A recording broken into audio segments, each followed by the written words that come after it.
तो आज हम लोग नॉन एक्वस सॉल्वेंट चैप्टर से कुछ क्वेश्चंस को समझेंगे। सबसे पहले हम लोग आज समझेंगे what are the characteristic property of a solvent. तो आइए हम लोग इसको देखते हैं और किस तरीके से ये काम करता है और कैसे इसके बारे में पूरा टॉपिक है उसको हम लोग डिस्कस करते हैं। तो चलिए शुरू करते हैं क्लास को। What are the characteristic property of solvent. Solvent की क्या कैरेक्टरिस्टिक प्रॉपर्टी होती है? तो सबसे पहला कुछ कैरेक्टर प्रॉपर्टी फिजिकल और केमिकल प्रॉपर्टी एक सॉल्वेंट का जो उसे यूज़फुल बनाती है वो ये रहे आपके सामने। सबसे पहला मेल्टिंग और बॉइलिंग पॉइंट। मेल्टिंग और बॉइलिंग पॉइंट पहला पॉइंट होता है। सेकंड आपका होता है heat of fusion and vaporization. Third point dielectric constant. Fourth point viscosity. Fifth point self ionization. अब हम लोग एक एक करके सबके बारे में देखेंगे। सबसे पहला melting point and boiling point. Melting point और बॉइलिंग पॉइंट किसी भी सॉल्वेंट का इंडिकेट करता है कि किस टेम्परेचर पे वो लिक्विड के फॉर्म में एग्जिस्ट करेगा और उसका कितना एटमॉस्फेरिक प्रेशर होना चाहिए। कितने एटमॉस्फेरिक प्रेशर पे कोई भी लिक्विड जो है वो लिक्विड के फॉर्म में एग्जिस्ट करेगा और लिक्विड से वो गैसियस स्टेट में कब चेंज होगा वो उसका मेल्टिंग और बॉइलिंग पॉइंट डिपेंड करता है। वाटर का जो वाटर जो है वो ऑर्डिनरी टेम्परेचर पे लिक्विड ऑर्डिनरी टेम्परेचर और प्रेशर पे लिक्विड के फॉर्म में एग्जिस्ट करता है। अमोनिया का भी यही हाल है, SO2 का भी यही हाल है, डाई नाइट्रोजन टेट्राऑक्साइड भी गैसियस फॉर्म में इसी कंडीशंस पे एग्जिस्ट करते हैं। These gases therefore act as solvent only at lower temperature। इसलिए ये गैसेस जो होते हैं सिर्फ और सिर्फ लो टेम्परेचर पे ही एक्ट करते हैं। इसके अलावा सेकंड पॉइंट जो है हमारा वह है heat of fusion and vaporization. Heat of fusion is defined as the amount of heat absorbed by 1 mole of substance to change from solid to liquid state. क्या कहा है? हीट ऑफ फ्यूजन को अगर हम डिफाइन करना चाहें तो इसका मतलब ये होता है कि किसी भी सब्सटेंस में जितना हीट एब्जॉर्ब हुआ, जितना मोल ऑफ हीट एब्जॉर्ब हुआ उसको सॉलिड से लिक्विड स्टेट में बदलने के लिए वो उसका हीट ऑफ फ्यूजन कहलाता है। The amount of heat absorbed by 1 mole of the substance to change from liquid to gaseous state is called molar heat of vaporization। molar heat of vaporization क्या है?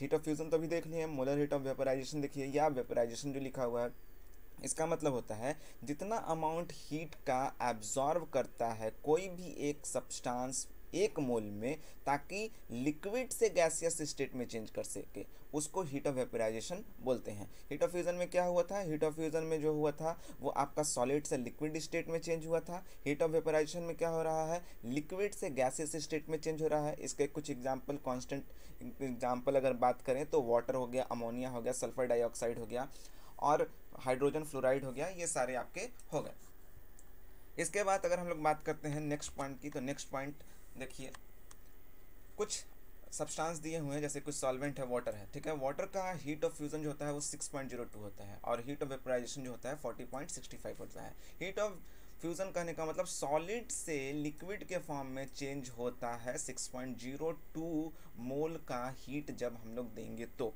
और यही हीट ऑफ वेपराइजेशन मतलब liquid से gases form में 40.65 का heat दिया जाएगा तो आपका चेंज होगा। सेम उसी तरीके से अमोनिया के साथ भी है, सल्फर डाइऑक्साइड के साथ भी है, हाइड्रोजन के साथ भी है और यहाँ पे उसका वैल्यू आपको सामने दिया हुआ है जैसा कि आप अपनी स्क्रीन पे देख सकते हो। कोई प्रॉब्लम नहीं होनी चाहिए। उसके बाद बात करते हैं, इसी में अभी कुछ और टॉपिक्स और चीज़ें बाकी हैं। High heat of vaporization of liquid indicate that intermolecular binding force in it are strong. अगर किसी भी लिक्विड में हाई हीट ऑफ वेपराइजेशन हो रहा होगा इसका मतलब कि उसके इंटरमॉलिक्यूलर बाइंडिंग फोर्स जो होंगे वो स्ट्रॉन्ग है। इंटरमॉलिक्यूलर बाइंडिंग फोर्स करने का मतलब सपोज करो एक जैसे कि मैं यहाँ दिखाता हूँ आपको कहना क्या चाह रहा हूँ। पहले इसे इरेज कर लेता हूँ, उसके बाद हम इसको बताते हैं कि हीट ऑफ वेपराइजेशन में हाई अगर हो तो क्या होता है, क्या इशू क्रिएट होता है। जैसे कि अभी मैंने आपको बोला कि अगर हीट ऑफ वेपराइजेशन हाई होगा, हाँ बहुत ज़्यादा हाई होगा, तो इसका मतलब कि उसके इंटरमॉलिक्यूलर बाइंडिंग फोर्स जो होंगे वो स्ट्रांग है। इंटरमॉलिक्यूलर बाइंडिंग फोर्स करने का मतलब एक मॉलिक्यूल है, ये मॉलिक्यूल दूसरे मॉलिक्यूल के साथ जुड़ा हुआ है तो इसके अंदर के जो बॉन्डिंग फोर्सेस होंगे, अंदर जिस यहाँ पे आपका न्यूक्लियस होगा, यहाँ भी आपका बीच में न्यूक्लियस होगा, तो इन दोनों में जो बाइंडिंग फोर्स होगा जो इनको पकड़ हुआ रहेगा वो बहुत ही ज़्यादा टाइट होंगे, बहुत ही ज़्यादा टाइट होंगे जिसके वजह से ये द इसका रेशियो जो होगा, the ratio of heat the intermolecular binding force in it are strong, इनके जो रेशियो होंगे वो काफ़ी ज़्यादा ही मजबूत होंगे, काफ़ी ज़्यादा मजबूती से पकड़े हुए होंगे। The ratio of the heat of vaporization to the boiling point, किसका हम लोग बात कर रहे हैं, हीट ऑफ वेपराइजेशन का अगर उसके बॉइलिंग पॉइंट के साथ हम लोग कंपैरिजन करें, उसके बॉइलिंग पॉइंट के साथ कंपैरिजन करें तो काफ़ी ज़्यादा होता है। इसी को हम लोग टॉरेंट कांस्टेंट भी बोलते हैं। एब्सोल्यूट स्केल पर अगर नापा जाए इस कांस्टेंट को तो इसे हम लोग टॉरेंट कांस्टेंट ही बोलते हैं। इसका वैल्यू जो होता है वो 21.5 के अप्रॉक्स में होता है नॉर्मल लिक्विड के लिए। अगर बाई मिस्टेकली ये 21.5 को भी क्रॉस कर गया, 21.5 को क्रॉस कर जाने के बाद वो लिक्विड जो होता है वो नॉर्मल लिक्विड नहीं होता है, उससे हम लोग एक नए नाम से बोलते हैं जिसको बोलते हैं एबनॉर्मल लिक्विड।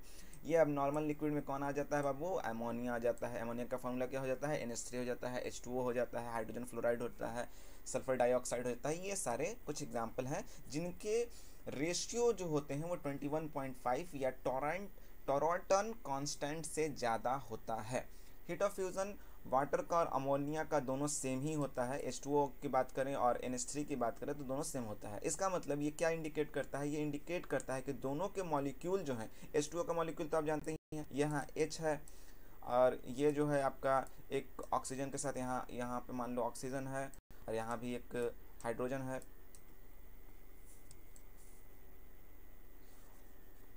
ये आपका हाइड्रोजन एक और बॉन्ड जुड़ा हुआ है, तो इसमें यहाँ पे आपके लोन पेयर होते हैं। तो इनके बाइंडिंग फोर्स जो होते हैं, जो इससे ये जुड़ा हुआ है और इससे ये जो हाइड्रोजन जुड़ा हुआ है, इनके बीच का जो बाइंडिंग फोर्स होगा वो काफ़ी ज़्यादा ताकतवर होगा और काफ़ी ज़्यादा ताकतवर होने की वजह से ये जो होंगे इनके मैग्नीट्यूड जो होते हैं बिल्कुल सेम होते हैं। वाटर की बात करें और अमोनिया की बात करें तो बिल्कुल सेम होगा, कोई इसमें अलग नहीं होता है।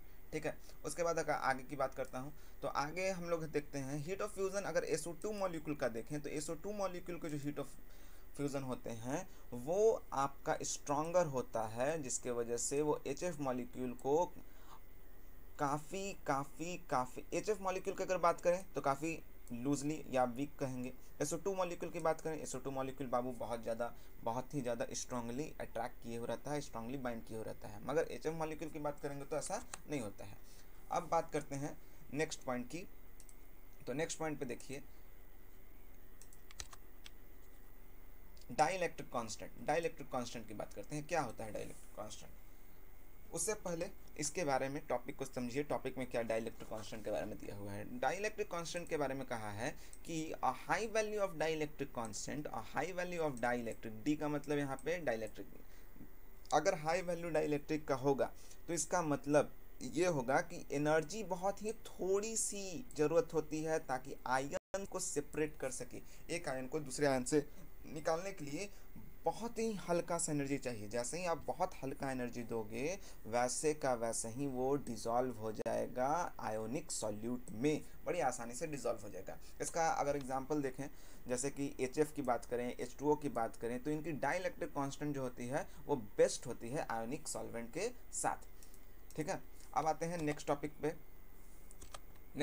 आते हैं। तो नेक्स्ट टॉपिक इसी से रिलेटेड है, इसी से solvents such as anhydrous HF and H2O molecule have high dielectric constant are the best solvent for ionic polar compound। अब अगर आयंस टूटेंगे तो किस फॉर्म में टूटेंगे, ऑब्वियसली कटायन और अनायन के फॉर्म में टूटेंगे। तो इसका मतलब कि एनहाइड्रस HF की बात करें या वाटर की बात करें तो इनकी डाइलेक्ट्रिक कांस्टेंट अभी मैंने बताया बहुत ज़्यादा होती है। तो बहुत ज़्यादा होने की वजह से ये ऐसे सॉल्वेंट होते हैं जिनके आयोनिक या को पोलर कंपाउंड जो होते हैं बड़ी आसानी से टूट जाते हैं और काफ़ी लो डाइलेक्ट्रिक कांस्टेंट शो करते हैं, जिसकी वजह से आयनिक कंपाउंड जो हो जाते हैं वो डिज़ोल्व हो जाते हैं। करने का मतलब कि अगर H2O की बात मैं करूँ, सिंपल H2O की बात करूँ तो H2O किस फॉर्म में टूटेगा बाबू, H2O जो टूटेगा वो हमारा किस फॉर्म में टूटेगा, वो H प्लस और किस फॉर्म में टूटेगा, H प्लस की बात कर रहा हूँ, H प्लस और किस फॉर्म में टूटेगा, OH माइनस के फॉर्म में टूटेगा। तो यहाँ पे तुम देख सकते हो कि यहाँ पे माइनस का साइन लगा दे रहा हूँ, ये जो H प्लस है ये एक आयन है और ये OH माइनस है ये एक आयन है। तो दोनों आयन को टूटने के लिए बड़ी आसानी से जो टूट जाता है वो कैसे टूट जाता है, डाइलेक्ट्रिक कांस्टेंट की वजह से। डाइलेक्ट्रिक कांस्टेंट ज़्यादा होता है इनमें, और ज़्यादा होने की वजह से बड़े ही आराम से H2O मॉलिक्यूल्स जो हो जाते हैं हल्की सी एनर्जी पे टूट जाता है। रिकॉर्डिंग की वजह से जल्दी ये डिलीट नहीं हो पा रहा है, दैट्स वाई इशू क्रिएट कर रहा है। आते हैं इसके बाद नेक्स्ट टॉपिक पे, विस्कोसिटी की अगर मैं बात करूँ तो विस्कोसिटी की अगर मैं बात करूँ, एक मिनट इसे मैं थोड़ा साइड कर ले रहा हूँ। तो विस्कोसिटी का मतलब क्या होता है, viscosity measure the difference in the rate of flow of liquid. Viscosity क्या करता है, rate of flow of liquid में डिफरेंस बताता है। Rate of flow of liquid कहने का मतलब कि कोई भी लिक्विड किस हिसाब से बहती है, मतलब कि कैसे वो बह रहा है, वो आराम से बह रहा है या उसको बहने में थोड़ा समय लग रहा है, तो उसको बताने के लिए विस्कोसिटी डिफाइन किया जाता है। विस्कोसिटी वाटर का बात करें, लिक्विड अमोनिया का बात करें, अल्कोहल का बात करें, ये सब जो होते हैं वो बड़े आराम से फ्लो कर जाते हैं। पानी रखोगे कहीं भी, कोई ऊंची जगह पर रख दो या किसी जगह पर रख दो, थोड़ा देखते हो जल्दी फ्लो करने लगता है। तो ये क्यों होता है, क्योंकि उसकी विस्कोसिटी जो होती है वो काफ़ी लो होती है। लो होने की वजह से ग्रेविटेशनल फोर्स उस पर काम कर जाता है, ग्रेविटेशनल फोर्स काम कर जाता है, तो जिसकी वजह से बड़े ही आराम से वो फ्लो कर जाता है, जिसकी वजह से हमें ये पता चलता है कि उसकी विस्कोसिटी जो होती है वो काफ़ी ज़्यादा लो होती है। अब आते हैं नेक्स्ट टॉपिक पे।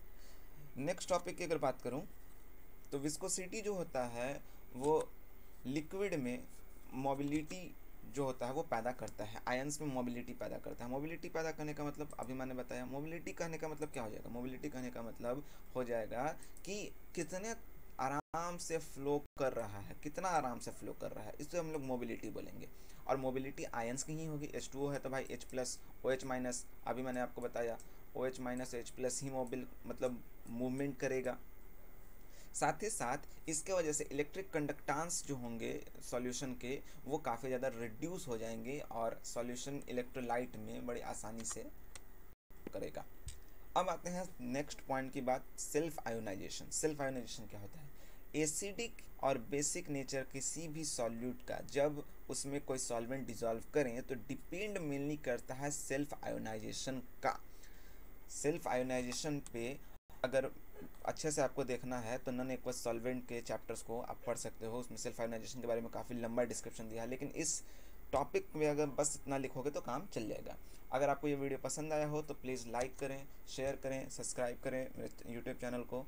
और अगर आपको और भी वीडियोस देखने हैं आपके इसी टॉपिक से बीएससी से रिलेटेड, तो आप प्लेलिस्ट में जा सकते हैं, और प्लेलिस्ट में जाइएगा तो वहाँ पे आपको बहुत सारे चीज़ें देखने को मिल जाएंगी बड़ी आसानी से। ठीक है, तो उम्मीद करते हैं आपको पसंद आया हो।